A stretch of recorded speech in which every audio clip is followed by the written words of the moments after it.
Peninsula, where our reporter Vanessa Poonah is still standing by. Vanessa, welcome back. Now, some students from the University of Cape Town say it's too early to celebrate because they are not sure what the impact of the removal of those statues will have on the university's transformation process.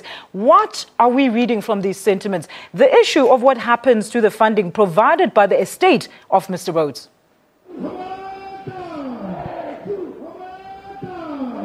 Yes, the sense that we got from the students here since late last night after the council made their decision is that this is just the first step in transformation, not only here at the campus, but also in broader society. Now, behind me, we had student leaders leading the crowd of students in song, in protest songs, ahead of their mass meeting, which will start right away by the sounds of things behind me. And here they are expected to talk at length about exactly the way forward, not only for the student body here, but for society at large. The students have invited various union representatives as well as political parties to form part of these discussions ahead of the removal of the statue of Cecil John Rhodes later on this afternoon. And I've just heard a loud applause behind me. I take it that this meeting has finally gotten underway here at UCT.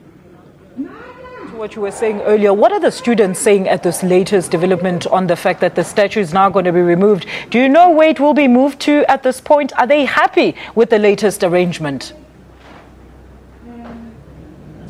The students are indeed satisfied and happy. It's a month to the day since their protest started here, so they are indeed happy that the council has decided to move the statue. This decision, however, is not final. It is pending a decision by the Heritage Western Cape Agency, who will then ultimately decide on what will happen to the statue. But speaking last night, the chairperson of the UCT Council said that because the decision had been made and that some people may not view it very favourably, that there are concerns about the safety of the statue. So at this point, we do know that it will be temporarily moved, I suppose, to a warehouse of sorts until the Western Cape Heritage finally considers the application by the UCT Council. But at this stage, the students are indeed happy that come 5 o'clock this afternoon, Rhodes will indeed fall. All right. And lastly, Vanessa, what do you have regarding the painting of the statue of the former Prime Minister Louis Botha at the Parliament entrance, which came amid the debate on the future of colonial-era statues around the country? Yes, there have been a number of incidences, and this morning again the statue of Louis Botha defaced outside Parliament.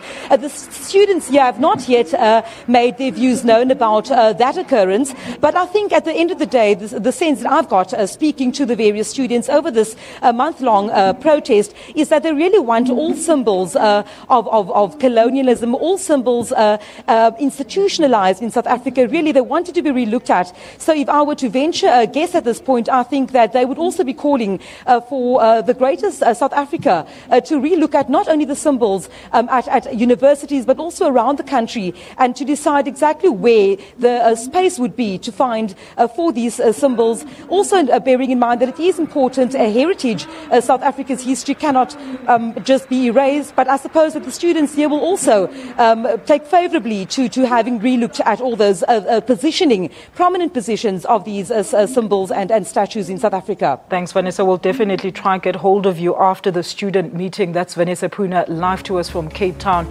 giving us the latest on the removal of the statue of Cecil John Rhodes. We will be back with business news shortly after this. This is SABC.